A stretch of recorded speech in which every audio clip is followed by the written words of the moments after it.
I was hoping you wouldn't stop dancing. Yes, we are dancing because we are live here on FYC. Happy Black Friday. Hope you all had a great Thanksgiving. Hope Perri Nemiroff had a lot of paranormal activity on her birthday. Right back at you. Hope Jeff Snyder is just kicking ass and taking names as usual. We are back here on a brand new FYC, as we're going to be here every week from now until the Academy Awards on March 10th, 2024. So as we always say, oh, we're going to do this again. We're going to do this category again. This doesn't stick, you know. So now for a very, very special holiday weekend, FYC, we are going to revisit our predictions for Best Picture. I'm going to read through our top 10, and we're going to decide which movies stay, which movies go. Maybe our rankings have changed. Maybe there's new movies that we are adding to the mix, and I'm most sure that that is definitely the case in one or maybe even two cases. So without further ado, so Perri and Jeff, should I read through our top 10 that we had before we launch this? Let's recap, Scotty. Yes, please. The recap of our Best Picture predictions on FYC were Oppenheimer. Wait. Hang on. I got to do this. Hang on a second. This is what I got to do because I printed out my new list, not my old one. So I'm going to go back in and I'm going to, wait for it. Here we go. Suspense is killing me. Suspense is killing me. Okay. The suspense is killing all of us. Okay. These were our predictions back in the month and a half ago.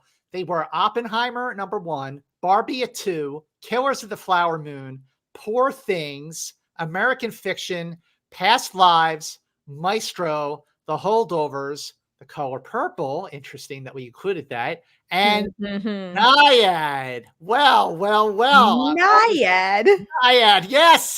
Jeff and I overruled Perri because we went with Naiad. But will that stick? So let's just get right into it. Perri, why don't you take us off? What is your number 1 now?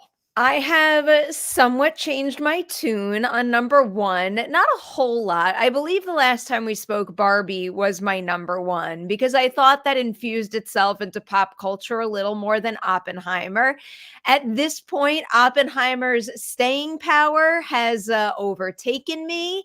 And the movie itself has, because also I think when we last spoke about this, I don't even know if I had seen Oppenheimer because I never saw a pre-screening of it. I had to see it after release. So this would be my first time talking about it for Best Picture. And I've watched it quite a few times since my first time now. And I am so taken by this movie. And I think a lot of people out there are. So right now, in a firm number 1 position, I have Oppenheimer. All right, Jeff, what about you? Where is Oppenheimer on your new, latest, and greatest list for Best Picture predictions? It remains at the top, Scott. I think it's going to be a tough frontrunner to bump off this season, but not a lock, like many of our commenters are saying.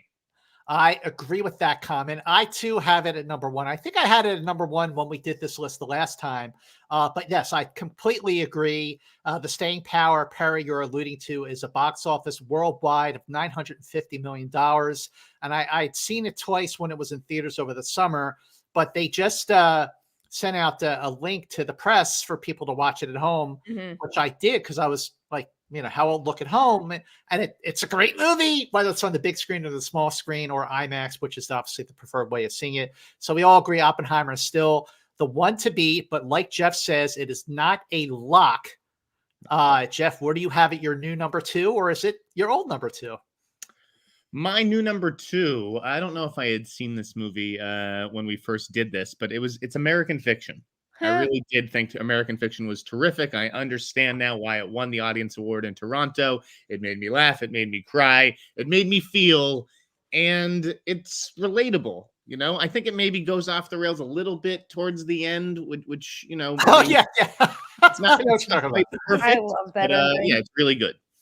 I agree that American Fiction is absolutely deserves to be in this list. But Perry, where is American Fiction on your list? American Fiction has indeed moved up my list, not as high as on Jeff's list, but right now it looks like it is my number 4. And I will not mention the other movie I think this of, but many of you have heard me say over and over, I think American Fiction and one other movie are the likely surprise winners.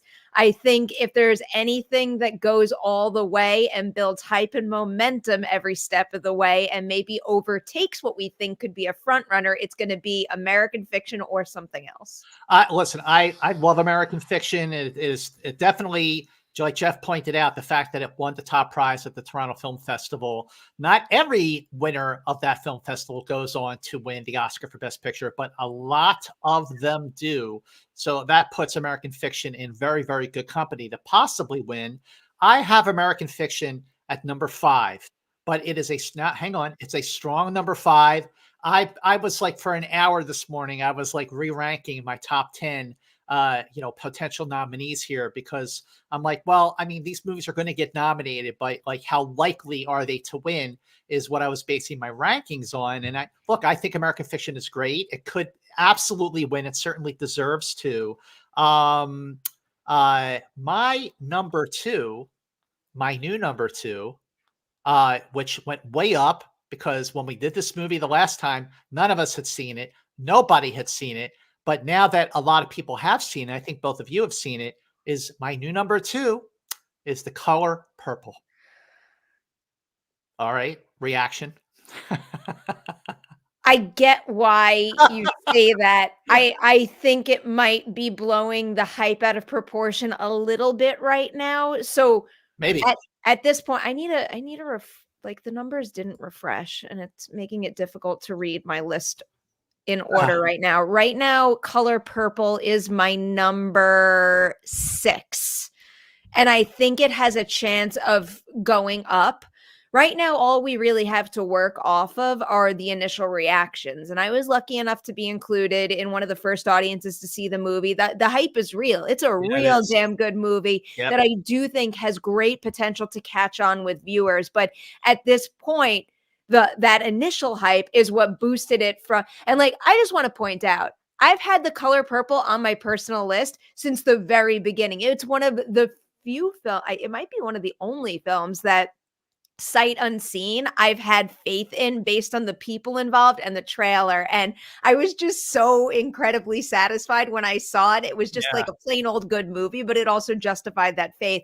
Anyway, after these first reactions, I think it is firmly in the middle of the pack with the possibility of inching up higher throughout the season. Jeff, what about you? Color Purple, where, I mean, we all had it, on our unanimous list last time at number 9. Is it still on your list? Has it moved up? It is. No, I launched my email newsletter last week. You can go sign up at theinsnyder.com. And I debuted it at number 10 in my Best Picture Power Rankings. Right now, I have it at 9 after that screening and all the buzz that came out of that screening. But I wasn't invited to the screening, and we all know why. It's because I'm not even going to say it.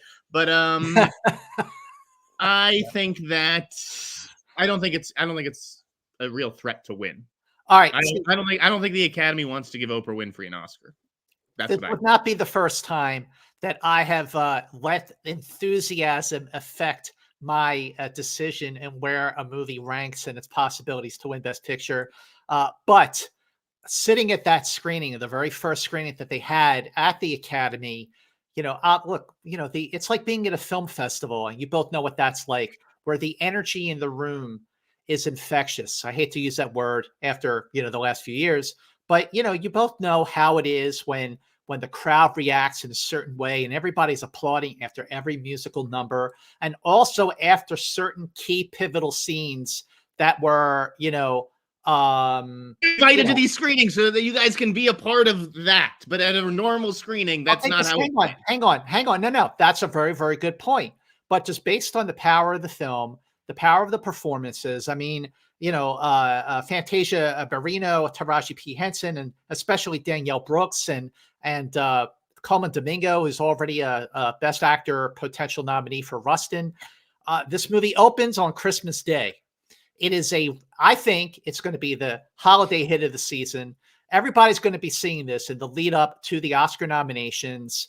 And it's just going to be, the timing for this movie is perfect. The musical numbers are great. It's an uplifting film. I think it's more uplifting than the 1985 version that Steven Spielberg directed. That version, by the way, the 1985 version of The Color Purple, was nominated for 11 Academy Awards, including Best Picture, but not Best Director. Interesting. And it won none of them. It didn't win any. I don't think that's going to happen this year. I think it's a real front runner now after those screenings for Oscar voters and guild members and so on and so on. And I think it is going to be a crowd pleasing hit, just like Barbie, that could make it a real front runner to possibly win. Perri. I think it's going to have that effect on people. And just to paint a somewhat clearer picture of the early screenings, man, so you went to the LA one. I was in New York at the time, and there wasn't that same kind of fanfare because we didn't have as big of a Q&A. And like the vibe I was getting from the room was people were very impressed by the opening numbers, but I do think you could really feel that audience being like more and more taken by what was happening. And you could feel that, that need to like cheer and clap after a musical number be built throughout the movie and earned, which is making me think that that is not going to just be restricted to the early audiences who got like the cushy experience to see it first. I have a feeling it's going to be one of those movies where you could maybe see it and maybe you're not a loud person in a movie theater, but there are certain things that happen that are just, they're going to make you smile and cheer, and you're not going to be able to help yourself. I agree. Jeff, what about you? I wasn't paying attention. I was paying attention to the personal attacks in the comments. So we're gonna have to ban some people until I continue the show. All right. Let's move on then. I mean, look, I agree, Perri, with everything that you're saying. And I just absolutely think that The Color Purple is an absolute front runner. I mean, that when that movie was over, I just had this exhilarating feeling. But again, I mean, of course I'm going to see it again. We'll have that effect, just with a regular crowd. And maybe, even when it finally gets to that place where you watch it at home. But I think it's a fantastic movie, and I'm absolutely glad that we put it on our list before Sight Unseen. And now that the sight was seen, it just immediately went up. Okay, Perri, what's next on your list? So I haven't said my number 2, actually. My number 2 is literally just a flip-flop of my original list. And again, I'll just preface this by saying these are our predicted nominees, not necessarily the one that I think is going to, in the end, have the second best chance of winning. But I still think that Barbie's power at the box office with fans and pop culture is undeniable. And there is no doubt in my mind whatsoever that this movie is getting a Best Picture nomination. So Barbie is my number 2 now. Barbie is your number 2. Okay, Barbie went down from 2 to 3 on my list. And, that movie is now at $1.44 billion worldwide. And I absolutely, that plus, the whole Barbenheimer effect. I think, look, the movie's going to get many, many nominations. Jeff, what about you? Talk to me about Barbie. I think Barbie is going to get a whole bunch of nominations, but it's not going to win a lot of awards. I don't think it's really an awards movie. It is a commercial blockbuster that was good, and so it will get nominated for awards, but it's not an awards movie. So I still have it at number 4. It is higher on my list, but it's still below that top tier of contenders. I think your read on it is pretty accurate, except for maybe something in a crafts category. But at this point, we just keep adding more and more in those categories that I think it might get bumped out as well. But still, production design wise, Barbie is like top tier in my mind. I mean, look, Barbie could be this year's Top Gun Maverick, to the effect that, yeah, sure, it made $1.5 billion worldwide, and I mean, I think Barbie is going to get more nominations than Top Gun Maverick did. I think Maverick got 6, but including Best Picture, but not Best Director.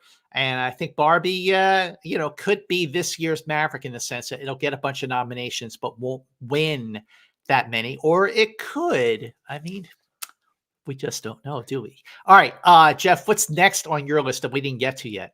The Holdovers, which is Yeah. number 3 on my list. That to me represents the top tier of contenders. Oppenheimer, American Fiction, and The Holdovers. Hmm. The Holdovers is going to be available on VOD next week, even though it is still in theaters, which is a little bit of a surprise. But you know what? I think that that'll get more people to see it, get more people talking about it, and those 3 performances, all of which are delightful. I agree about the Holdovers. I have it at number 6, but again, I was like playing with my Hmm. rankings all morning. I love the Holdovers. I just saw it literally. I saw it again last night, and it is every time I see it, I like it more and more, and I loved it from the very beginning. And look, this could be. I think Jeff, you pointed this out in one of our previous conversations, where the Holdovers could be this year's Green Book to the extent that it's a crowd pleaser. It's a feel-good movie, and that could be the reason, one of the things that pushes the Holdovers over the top to possibly win. Perry, where's Holdovers on your list? So Holdovers is my number 3. I'll also use Holdovers to bring up this super chat from Wiley. Thanks so much for the support as always, Wiley. You're the best. I would really like to see a Past Lives or Holdovers take it this year, which I know it's not super likely. Just wanted to send support. Okay, I don't know if Past Lives is going to take it, but again, I do think Holdovers has a very good chance of winning this award. It is my number 3 right now. It is, I believe it's been bumped up since last we spoke about this category, but this is the movie that I'm putting a significant amount of like weight and belief behind right now. And I didn't really like that move that they made to let it be available at home so soon, because I wanted to see it do well at the box office, but I also want to see it get in front of as many eyes as possible. And I just hope that the campaign that they mount from here on out really does match the quality of the movie and its potential this award season, because I think it's got a good chance of winning over a lot of hearts, and it should. And I really would be happy to see it win this award. I would be thrilled if the Holdovers wins. And when I'm looking at the other movies above the Holdovers on my list, I mean, I like the Holdovers more than a couple of them, but I'm just looking at like the power and the scope of some of these other films. And Jeff, you mentioned like Oppenheimer and Barbie and Holdovers being like surefire contenders here. One movie I'm going to add to the list here is my number 4, which is Poor Things. This movie opens in limited release on December 8th. So, December 8th, that is actually 7 years to the day that La La Land opened in select theaters, of course. They did that intentionally. Yeah, it did. Yeah, well, yeah, it was good for Emma Stone in 2016, and but this could lead to another Best Actress. We'll get to that, but I think that this movie, which won Best Picture, the top prize, the Golden Lion at the Venice Film Festival, I think Poor Things is an absolute contender. Just based on everyone who's seen it at all these other film festivals, critics adore this movie, and I think that it is absolutely a contender for just how bold and audacious it is, from director Yorgos Lanthimos. Critics do adore this movie, Scott, but let me ask you, how many critics vote for Best Picture at the Academy Awards? None. None. Are there any film critics in the Academy? That's a really good question. So Jeff, where is Poor Things on your list now? I have Poor Things down at number 8. It fell a few spots. I do still think it's going to be nominated, but I just don't think it's a serious contender to win any major awards. I think it's a divisive art film.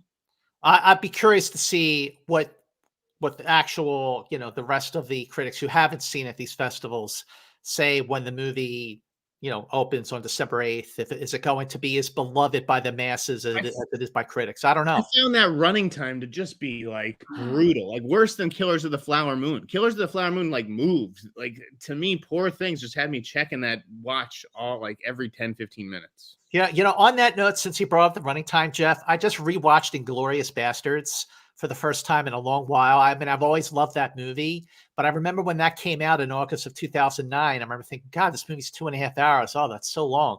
Guess what? That movie moves. That is a great film. And the 2.5 hours really, really flies by. That's an example of how to make a really great 2.5 hour movie. Anyway, I digress. Perry, what about you and Poor Things? Poor Things is my number 5 right now. I was completely taken by this movie. I personally thought it flew, and it's one of those stories that really makes the most of every single ounce of screen time because it's so pivotal to Bella Baxter's coming of age journey, and the fact that everything she learns and experiences builds and builds and builds until you get to this, like, really like oddly and surprisingly inspiring finish, in my opinion, at least. I thought that made it something special, and it made the movie stick with me more than most. And I do understand that I've been saying it. It's a weird movie. I like weird movies. Some I folks know you out do. there don't like weird movies, and I get it. And that is going to make some people not love it as much as others. But I do think that there's some undeniably exceptional work happening in this movie that I think could sway folks who don't maybe like this type of story. And all of that is going to work in its favor in a number of categories, but I think in Best Picture. So I do think it is a lock to, at the very least, get a nomination.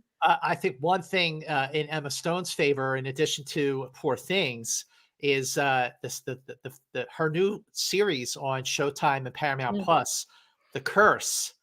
Either of you watch the I haven't first watched one? it yet. Oh my God, this show is wild and very uncomfortable to watch in a way that makes it's like it's like a book that you just can't put down. It's a very, very interesting show. If anybody who's watching right now has seen The Curse, really curious to know what you think.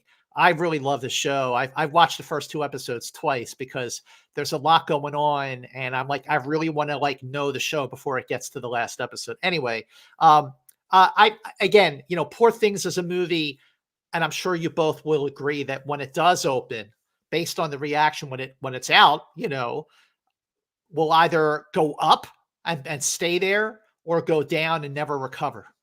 It could go either way. Jeff, that you'd say yourself that this movie is divisive. Yeah. I mean, again, I don't think it was a bad movie. People think that I hated the movie because of my tweet. They don't know how to read tweets. That's the problem this day, just in general with people. The movie came with all this awards baggage attached to it. Unlike a movie like The Killer, right? Which no one was saying this is an awards contender. So unfortunately, I had to watch Poor Things through the eyes of this is a huge contender, and then it turned out to not be at all. If I had just seen it like a regular movie like The Killer, I probably would have liked it a lot more. You also might have liked it a lot more if you weren't sitting in the front row of that theater. Oh, you were sitting in the front row. Well, no, that's the worst place. All right. So Jeff, what haven't we got to yet on your list? Ooh, okay. Well, Oh, wow. I guess, do we do Past Lives? Not yet. No, not yet. I have Past Lives at 5, so that's in the top half of contenders for me. It's hanging around there. I think it's a movie that means a lot to a lot of people. I just think it's going to represent like the sort of passion vote this year. So I have it at 5. What about you? Perry, what about you? Where do you have it? Past Lives is still firmly on my list, and I'm, I'm not as certain about it as I am the other films we've spoken about, but I'm feeling pretty good, and I really want it to happen, and I think I'm not going to be the only one who feels that way. Like you said, Jeff, I think this is going to be a passion vote for a lot of people. This movie moved a lot of people out there, and it deserves to be here, and it deserves to be in a number of other categories that it's going to get bumped out of. So I also do think that knowing that it's not going to get nominations elsewhere is going to bolster the amount of votes it's going to get in this particular category. And folks are going to want to ensure that it gets a Best Picture nomination, I hope. All right. I too have Past Lives on my list, but it's not firmly on my list like it was. I have Past Lives at number 9. And my number 9 and number 10s are not etched in stone by any means. I mean, Past Lives was firmly etched in stone, but the movie made $11 million at the domestic box office, which is not great. It came out like, first, half of the year. So I just don't think that enough people are talking about it right now. And I think when you have newcomers like The Color Purple or, even Napoleon, which we'll get to, I'm sure, I just think that Past Lives might get lost as a Best Picture. I still have it at number 9. It is still on our list. If the three of us have it on our list, then it stays on our list, especially because it's unanimous. But I'm not as confident in it staying there as I was the last time we talked about it. Is that fair to say? I'm more confident because as I've seen more and more of the so-called contenders this season, they all keep coming up short. Napoleon, Ferrari, I could go, there's a long list. So I think Past Lives is definitely not going anywhere. All right. Ferrari, I agree with you. Napoleon, I actually really liked, but anyway, we'll get to that. Perri, what's next on your list we did not get? So first I'll just give Jordan a little shout out because he was kind enough to send us a super chat. I finally caught a live show. I love this show so much. You guys are my guide to what I should watch later in the year. Very glad to help you out with that, Jordan. Thank you so much. All right. So I have not touched on my number 7. I love this movie. It's a Netflix movie. It's Maestro. I think this movie is absolutely phenomenal. I think this is an example of every single department delivering peak work and it having a director/conductor at the helm who just knows how to bring everything together perfectly. I think this is an exceptional movie. And it's just one of those ones where, I don't know, like, to be honest, I walked in with certain expectations about what I was going to get from a biopic, and it wound up being like an immensely powerful emotional wallop that left me in an unexpected puddle of tears. And I just think it's beautiful work from every single person across the board. And I think this is gonna be enough to get it into the Best Picture conversation. All right, Jeff, Maestro, where is it on your list? I also have it at 7, like Perri. I think that it's benefiting from the fact that this is Netflix's like awards pony this year, and so it is getting, the attention and all like the sort of best placement and spots and then that kind of stuff. It's driven by 2 fantastic performances. I mean, I'm not going to take anything away from Bradley Cooper or Carey Mulligan here. But for me, there were only a few scenes that really popped. I think that this movie is going to resonate more with older audiences, than the younger, branch of the Academy or whatever. And I just think, I don't think of it as a serious contender to win. I think it's sort of another also-ran for Netflix, unfortunately. Oh, I don't think it's going to win. Yeah. Definitely not. But I do think it's going to get a nomination. Okay, I absolutely think it's going to get a nomination. Maestro is in theaters now. It drops on Netflix on December 20th. And I actually really recommend it if you can't see it on the big screen because it's an excellent movie featuring a career best performance by Bradley Cooper, who also, co-wrote, directed, and produced the movie. Now, I actually think that Bradley Cooper has a really strong chance to win Best Actor. He's directing this, right? So does Carey Mulligan as far as Best Actress goes. Both of them are like up there. But Maestro, no, there's no but. I think Maestro was great. And I do agree that of all the movies that Netflix has in play during this award season, all of them, which I really like, Rustin, May, December, Fair Play. What am I missing? There's Naiad, of course. Naiad, yes. Society of the Snow. They also have American Symphony, which I just watched and was like incredible. Incredible. Yeah, they really got a great slate this season. But yeah, I agree with Jeff. That Maestro is this year's Power of the Dog. It's this year's Roma. It's the movie that they're really, really, really, really pushing for Best Picture and, of course, other nominations as well. So I have it at number 7 as well, just like the two of you. I think that's that and Oppenheimer, the only ones we agree on the ranking. My number 8 is a movie that has fallen a bit, and that is Killers of the Flower Moon. Perri, you're shaking your head. Why you agree? It's the same exact thing has happened on my list. I actually have it at number 9 right now, and 9 and 10 are the 2 that I'm not convinced are going to wind up going all the way. At this point in time, I still think Killers of the Flower Moon has enough buzz to get in there, but I just keep seeing it dwindle more and more and more. And I think attention is going to go towards other categories and not Best Picture for this one. Jeff, talk to me about Killers of the Flower Moon. Where is it on your list? It has also taken a tumble. It dropped basically 5 spots for me. Wow. But I have it at number 6. I still have it in that mid-range. I don't think it's going anywhere. Just based on the pedigree and everybody involved. And the craftsmanship of the movie is truly fantastic. So even though I didn't quite love it, I think it's firmly on the list as a contender. I have Killers of the Flower Moon at number 8 on my list. It is a movie that I really like a lot.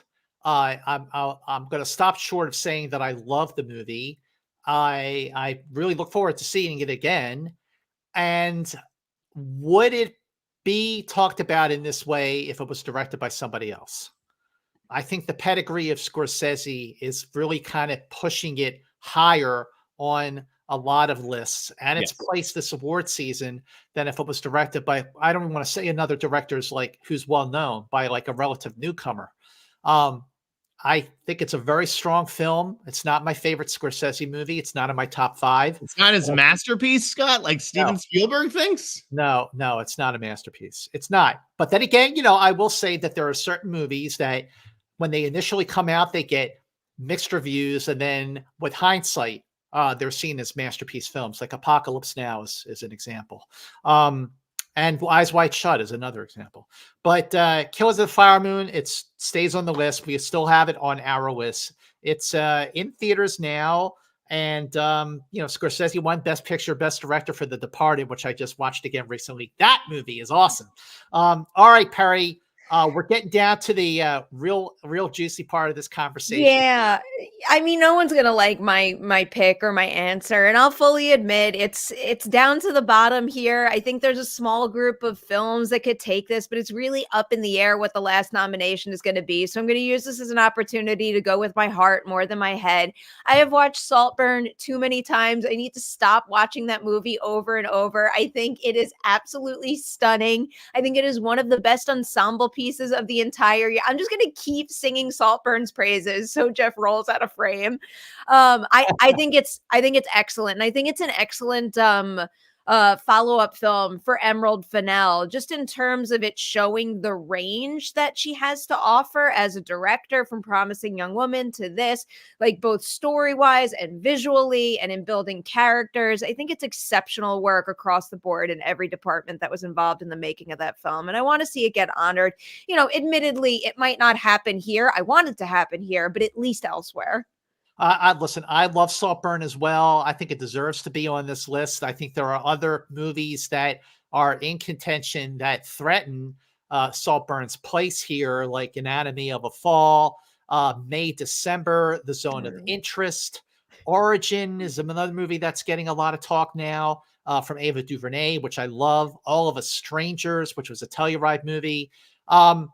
Jeff, do you have Saltburn on your list? I'm guessing the answer is no. I have it winning, actually. Best nude dance sequence. Fantastic job with that nude dance sequence. As far as actual awards go, no.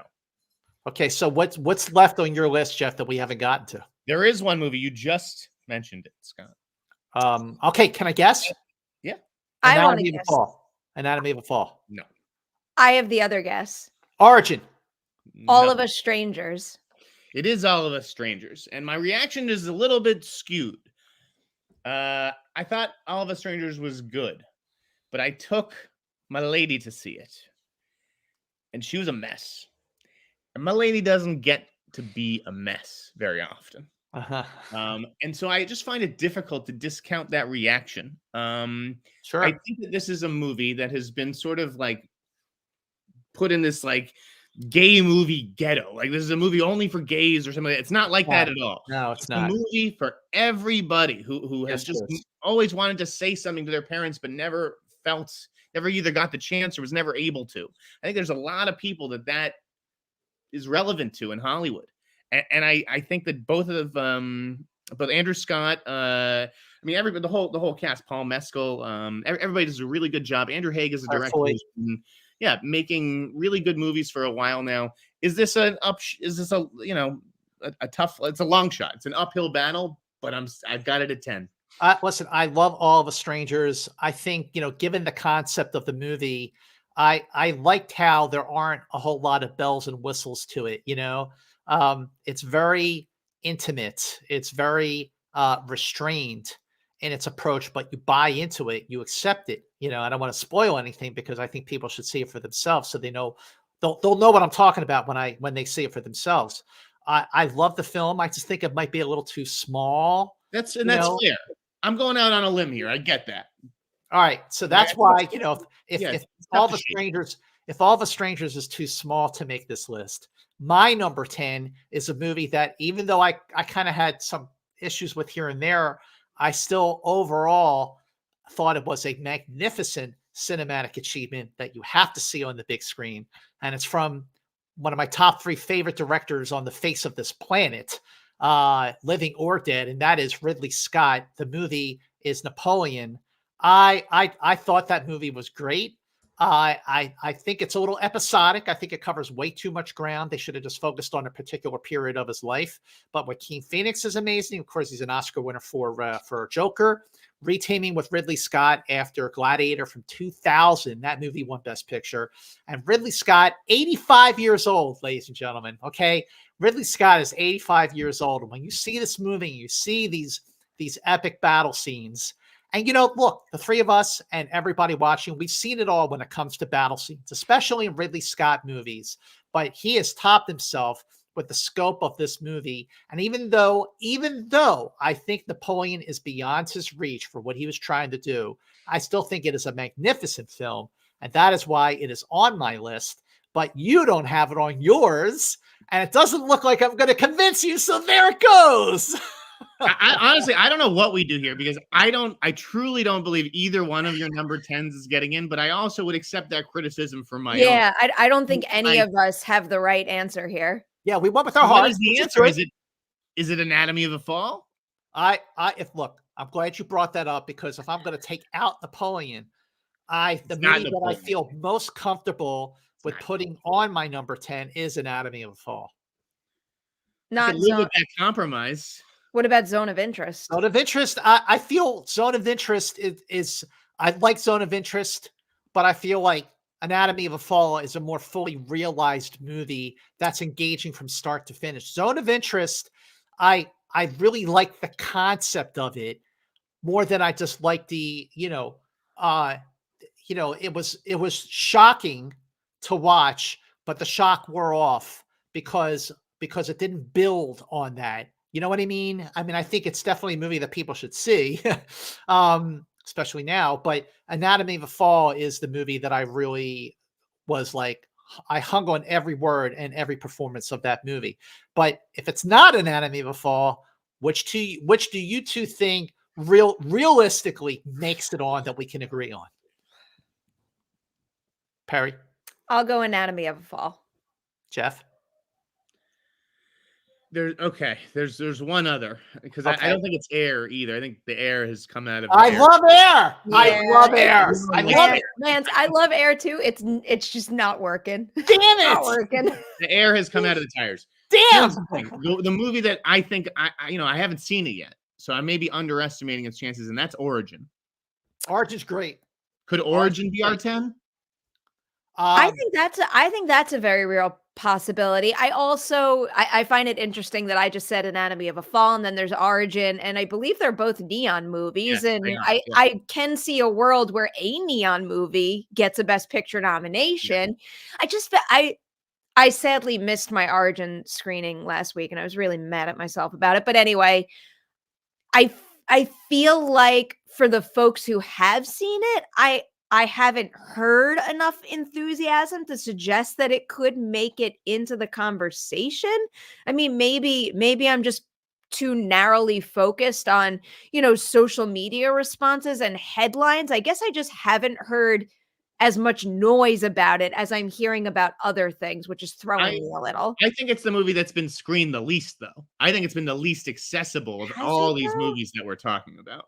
I think Origin is a fantastic movie. I think I was riveted by it. Another film where I hung on every word, and I found myself like really listening to a lot of the arguments and a lot of the dialogue, and sort of like shaking my head, and a lot of epiphanies I had watching Origin. But I just don't know if enough people were talking. Maybe it gets a screenplay nomination. Do we I don't think know. Naiad's dead in the water?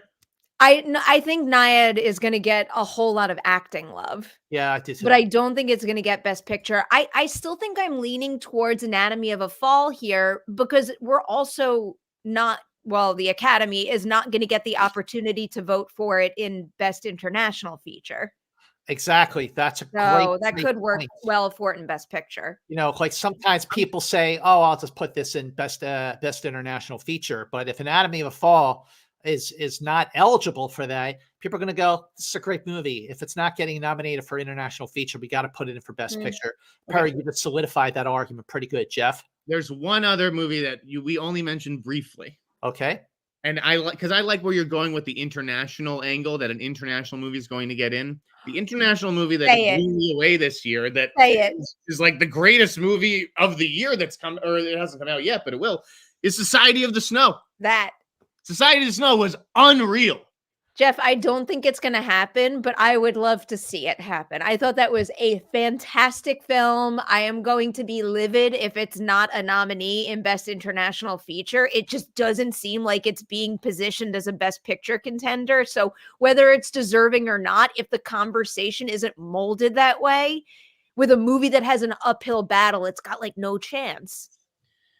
I get it. It's not being screened. I mean, it's coming out the last day of the year, I think, or something. So good, I'll though. tell you what movie actually is another contender. Did you see it, Scott? No, I haven't seen it yet. I need Mance to see this movie. Yeah. Very, very good. Okay. All right. I mean, that's a glowing endorsement from both of you. I will definitely do it. But I think one other film that really does have a shot to break through past Best Animated Feature is Spider-Man Across the Spider-Verse. We hear this every year. We talk about this. Come on. Yeah. I don't know. They're doing a screening at the Academy Museum Theater, the David Geffen Theater, with a live orchestra on December 1st. That's next Friday. And that's full of Academy voters, not just to see the movie at the Academy, but with a live orchestra that people could, you know, I mean, I think it's definitely a front runner to win Best Animated Feature, which would means that both Spider-Man animated features will win that Oscar, which is awesome. It's not But I going to don't get know. Best Picture because it's half a movie.